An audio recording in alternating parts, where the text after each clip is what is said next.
Hello दोस्तों, स्वागत है आप सभी का आपका अपना चैनल फिजिक्स माइंड 23 में। तो दोस्तों पुनः आज हम टॉप 10 VVI ऑब्जेक्टिव की बात करने वाले हैं और ये हमारा जो ऑब्जेक्टिव है ये प्रकाश का अपवर्तन से रिलेटेड होगा। और इससे पिछले वाले वीडियो में हमने टॉप 10 VVI ऑब्जेक्टिव को बनाया और वो हमारा जो था वो प्रकाश के परावर्तन से रिलेटेड था। तो देखिए, अगर आप इन ऑब्जेक्टिव मतलब कि इन क्वेश्चनों को अच्छे से समझ लेते हैं तो बहुत ही इनका महत्वपूर्ण भूमिका है एग्जाम के लिए। तो आइए हम बात करते हैं कि हमारे टॉप 10 ऑब्जेक्टिव कौन कौन है। चलिए इसको स्टार्ट किया जाए। तो देखिए फर्स्ट क्वेश्चन क्या कह रहा है, अब हम लोग बातों को समझते हुए चलेंगे।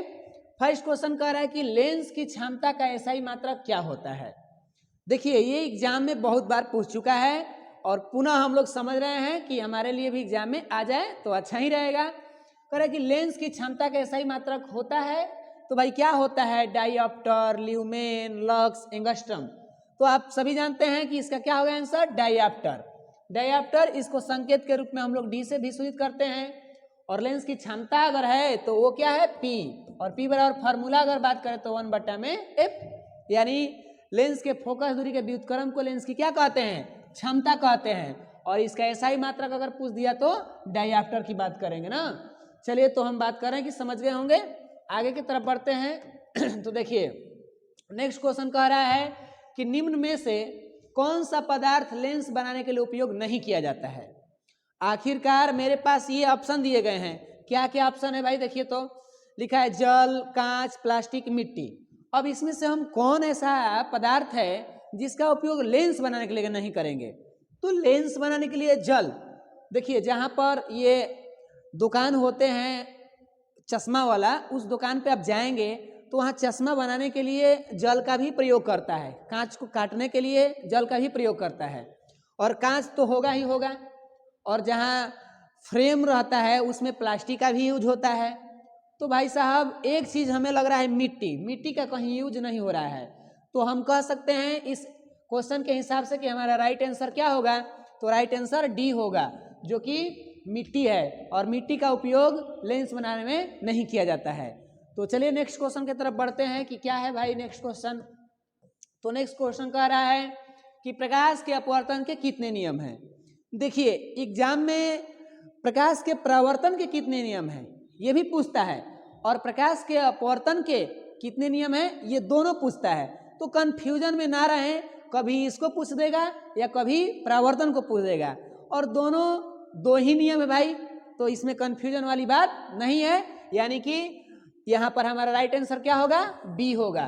तो प्रकाश के अपवर्तन के कितने नियम हैं, तो 2 नियम हैं। अगर परावर्तन कह रहा है तो उसका भी 2 ही नियम है, जो कि हम लोग पिछले वीडियो में जान चुके हैं। तो अब हम बात करने चलते हैं कि नेक्स्ट हमारा क्वेश्चन क्या कह रहा है भाई। तो देखिए क्वेश्चन कह रहा है कि किसी माध्यम के अपवर्तनांक का मान होता है। अब यहाँ पर ऑप्शन के हिसाब से ही ना हम बात करेंगे, क्वेश्चन फिर से पढ़ा जाए। किसी माध्यम के अपवर्तनांक का मान होता है, यानी अपवर्तनांक का मान पूछ रहा है। और देखिए ये हमारे पास ऑप्शन है, हम तो अपने से जानते हैं कि अपवर्तनांक का क्या होता है, म्यू। ऐसे अपवर्तनांक के लिए होता है म्यू के बारे में तो जानते ही हैं, एगो अपवर्तनांक के लिए म्यू का संकेत होता है। और हम लोग पढ़े होंगे sin I बटा में sin R, कैसे पढ़े होंगे, तो स्नेल के नियम से। और एक और अपवर्तनांक पढ़े होंगे, और वो हमारा क्या होता है, n बराबर C बटा में V। ये भी हमारा एक अपवर्तनांक का सूत्र है। लेकिन जब कोण की बात आता है तो इस वाले अपवर्तनांक का यूज कर लेते हैं, और चाल वेग की बात आ जाता है तो इस वाला। तो भाई इसमें से कौन मैच कर रहा है, मेरा ऑप्शन के हिसाब से देखें तो मेरा मैच कर रहा है कौन, sin I बटा में sin R। ये मैच कर रहा है क्या। अब बटा नहीं है तो बातों को क्या कर दिया है, ऐसे लिखें या इसको प्रति कर दें, sin I और प्रति में डाल दीजिए। बात क्लियर है। तो हमारा राइट आंसर क्या होगा, A वाला आंसर हमारा राइट होगा। यही हमारा माध्यम का अपवर्तनांक का सूत्र बन जाएगा, ठीक है। और नहीं तो A भी हो सकता है, लेकिन ये ऑप्शन नहीं है तो हम क्यों इस पर ध्यान देंगे। तो नेक्स्ट क्वेश्चन बढ़ते हैं कि भाई नेक्स्ट क्या कह रहा है। 5वां क्वेश्चन की तरफ बढ़ते हैं। देखिए लेंस के केंद्रीय बिंदु को क्या कहते हैं, लेंस के केंद्रीय बिंदु। अब आप इस बात को समझ रहे होंगे कि लेंस का केंद्रीय बिंदु कौन है, तो यही है। अगर हम एक लेंस बनाते हैं और यहाँ पर बिंदु देते हैं, वही हमारा क्या होता है, लेंस का केंद्रीय बिंदु यानी O।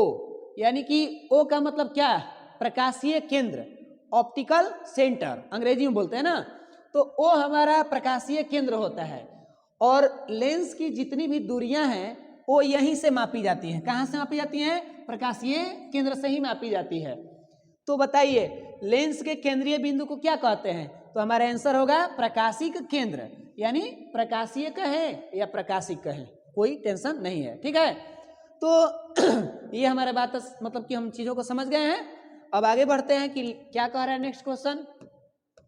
तो देखिए क्वेश्चन नेक्स्ट है, अवतल लेंस का आवर्धन यानी m का सूत्र होता है।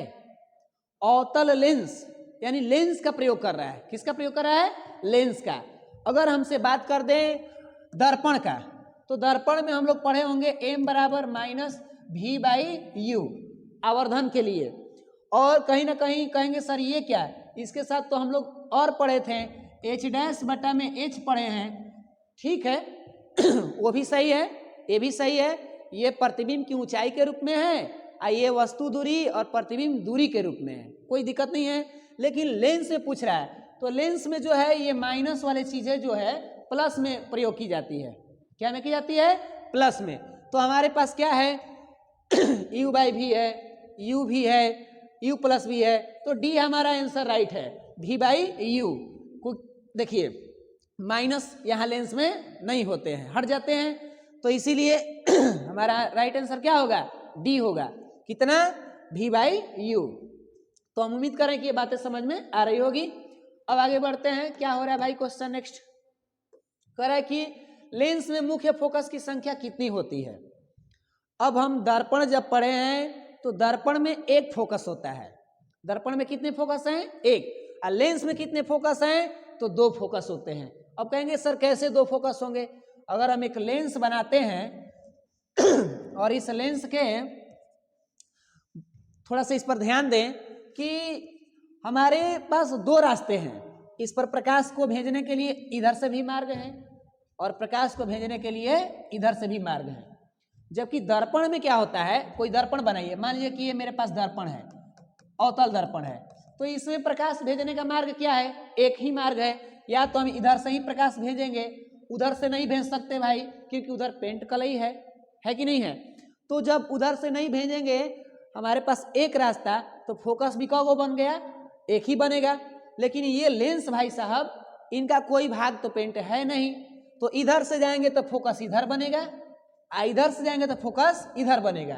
तो इस तरह से फोकस कौगो हो गए, दो हो गए, यानी हमारा राइट आंसर ए होगा। बात क्लियर है। तो आगे बढ़ते हैं। अगर बातें समझ में नहीं आ रही है तो भाई कमेंट करिए, लेकिन हमको तो उम्मीद है कि चीज़ों को हम स्पष्ट करते हुए चल रहे हैं। अभी देखिए ये ऑब्जेक्टिव है, इसको याद रखना है ना। अब सोचेंगे कैसे हो रहा है, तो इसके लिए थ्योरी वाला तो भाई लेक्चर देखना पड़ेगा, और थ्योरी वाले भी लेक्चर वीडियो आपको मिल जाएंगे, आप देखिए उसमें प्ले लिस्ट में है। तो आइए आगे बढ़ते हैं। अब क्या कह रहा है, सरल सूक्ष्मदर्शी में किसका उपयोग होता है। क्वेश्चन ही थोड़ा सा अलग है, जो कि हम लोग उस तरीका से इसके बारे में पढ़े नहीं है जितना कि इसके बारे में हमें पढ़ाना होगा, और ये 12th में अधिक पढ़ना है इसको। 12th में ये टॉपिक हमारा मिलेगा फिजिक्स में, ठीक है। 10th में उतना इसका जिक्र नहीं है। कह रहा है कि हैंड लेंस यानी इसी का नाम है सरल सूक्ष्मदर्शी। ये क्या होता है, पहले हम लोग अष्टमेन बॉक्स खरीदते थे, तो उसमें एक आता था लेंस, जो कागज के टुकड़ा को जलाने में क्या करते थे, यूज करते थे। आप शायद ऐसे होगा, शायद तो चित्र कैसे बनाए, इस तरीके का रहता था, ठीक है। और इस पे प्रकाश की किरणें बहुत सारे आती थी, और ये क्या करता था, एक जगह फोकस कर देता था, ठीक है, यहाँ पर। और यही जो लेंस है इसी का नाम है क्या, हैंड लेंस। ये लेंस में इतना खूबी होता है कि अगर एक कागज के टुकड़ा यहाँ रख दें तो उसको क्या कर देगा, जला देगा। कौन से लेंस, तो इसके अंदर उत्तल लेंस लगा रहता है। क्या लगा रहता है, उत्तल लेंस। उत्तल लेंस का काम क्या होता है कि ये प्रकाश की किरणें को एक बिंदु पर मिला देता है, अभिसरित कर देता है, ठीक है ना। इसीलिए तो हैंड लेंस में क्या लगेगा, उत्तल लेंस लगेगा, यानी हमारा राइट आंसर क्या होगा, डी होगा। बात समझ में आ रही है क्या, बिल्कुल। हम उम्मीद कर रहे हैं कि आप समझ पा रहे होंगे। तो अब आगे बढ़ते हैं नेक्स्ट क्वेश्चन की तरफ। अगर ऐसे भी क्वेश्चन आ जाए कि किस लेंस का उपयोग करके कागज के टुकड़े को जलाते हैं, लेंस कहेगा तो उत्तल। अगर दर्पण पूछ देगा कि किस दर्पण का उपयोग करके हम कागज के टुकड़े को जलाएंगे, तो आ जाएगा आंसर अवतल दर्पण। बात क्लियर है? तो दर्पण में अवतल, लेकिन लेंस में आएंगे तो उत्तल। क्लियर है? अब आगे बढ़ते हैं। क्या कह रहा है नेक्स्ट क्वेश्चन हमारा, फोटोग्राफी कैमरा का अभिदृश्यक ऑब्जेक्टिव लेंस होता है। देखिए अब यहाँ पर हमें ऐसा क्वेश्चन पूछ रहा है कि हम उस तरह से इसको पढ़े नहीं है, और ये लेवल थोड़ा सा आगे के है, लेकिन फिर भी पूछ रहा है तो क्या करिएगा। जो कैमरा होता है फोटो खींचने वाला, उसमें दो तरह के लेंस होते हैं। मान लीजिए ऐसे हम समझा देते हैं, एक यहाँ पर लेंस होंगे और एक इधर से होंगे। देखिए इधर वाले भाई साहब जो हैं आंख से देखेंगे, इधर वाले भाई साहब क्या करेंगे, आंख से देखेंगे, ठीक है। इधर कोई वस्तु रखी जाएगी। तो दो तरह के लेंस की बात हो रही है, एक ये लेंस होते हैं और एक इधर होते हैं, यहाँ पर। तो ये आई लेंस कहलाते हैं। क्या कहलाते हैं? Eye lens. आई माने आंख के पास होते हैं। ये है ऑब्जेक्टिव। ऑब्जेक्टिव माने वस्तु का लेंस। अभिदृश्य का मतलब समझिए कि ऑब्जेक्टिव लेंस। तो ये जो फोटोग्राफी कैमरा होता है उसमें उत्तल लेंस लगे रहते हैं, और कौन से लेंस, यानी कि हमारे आंखों में भी वही लेंस हैं, तो उत्तल लेंस लगे होते हैं। तो हमसे अगर पूछ देगा कि अभिदृश्यक लेंस में क्या होंगे, तो हमारा आंसर क्या होगा, उत्तल लेंस होगा। बात क्लियर है? अगर आई लेंस पूछ देता ना, वो भी हमारे आंसर क्या रखते हैं, उत्तल लेंस ही रखते हैं। ऐसे भी क्वेश्चन बनता है कि हमारी नेत्र की तुलना किससे की जाती है, तो हम आंसर क्या देते हैं, कैमरे से। क्यों कैमरे से देते हैं? क्योंकि कैमरे में भी उत्तल लेंस होते हैं और हमारे आंख में भी उत्तल लेंस होते हैं। इसी दोनों कॉमन के चलते हम लोग तुलना कर लेते हैं। बात क्लियर है? तो आगे बढ़ते हैं। देखिए नेक्स्ट क्वेश्चन कह रहा है, जो कि अब हम फाइनली हमारा ये टॉप 10 मतलब कि क्या है, लास्ट है ना, इसीलिए हम 10 को समझ लेते हैं। उत्तल लेंस का अन्य नाम क्या है? आखिरकार एक आदमी के जब दो नाम हो सकते हैं, तो लेंस के दो नाम क्यों नहीं हो सकते हैं? फलाना चिलाना जो कुछ भी है, लेकिन हम ऑप्शन देखते हैं कि क्या कह रहा है। कह रहा है अभिसारी, द्वि उत्तल लेंस, अपसारी लेंस, इनमें से कोई नहीं। अब क्वेश्चन में लिखा है उत्तल लेंस का, अगर कहीं कह देता है लेंस का, तो उसका तो अलग नाम होगा ही, लेकिन उत्तल लेंस, थोड़ा सा इसको हाईलाइट कर देते हैं, इसको इधर रखें भाई। ये है उत्तल लेंस का अन्य नाम। अन्य नाम मतलब एक तरह से दूसरा नाम समझ लीजिए। तो देखिए उत्तल लेंस में एक खूबी है। क्या खूबी है? कि ये प्रकाश की किरणें को, मतलब इसके मुख्य अक्ष के समांतर अगर किरण जाएंगी, बहुत सारे किरणें, तो इनको मिला देता है एक बिंदु पर। इनको एक बिंदु पर क्या कर देता है, मिला देता है। इस खूबी के चलते, इस गुण के चलते इसका नाम बन जाता है अभिसारी लेंस।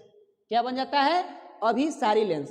तो इसीलिए हम उत्तल लेंस का अन्य नाम क्या रखते हैं, अभिसारी लेंस। यानी राइट आंसर हमारा क्या होगा, ए होगा। तो देखिए हम लोग टॉप 10 या VVI ऑब्जेक्टिव को समझ लिए हैं। अगर आपको दिक्कत हो रहा है भाई, तो आप कमेंट कीजिए, लेकिन हम उम्मीद है अपने से, तो हम पूर्ण भरोसा है कि हम अच्छे से चीज़ों को समझा रहे हैं। और भाई कमी तो हो ही सकता है, क्योंकि इंसान 100% तो परफेक्ट होते नहीं है। धीरे धीरे हम लोग मेहनत कर रहे हैं। आप भी पढ़ेंगे, हम भी मेहनत करेंगे, तो अच्छे सक्सेस होंगे ही। क्या दिक्कत है? तो बस आज के लिए इतना ही रहेगा। मिलते हैं आपसे अगले वीडियो में। तब तक के लिए आप मस्त रहिए, स्वस्थ रहिए। जय हिंद, जय भारत।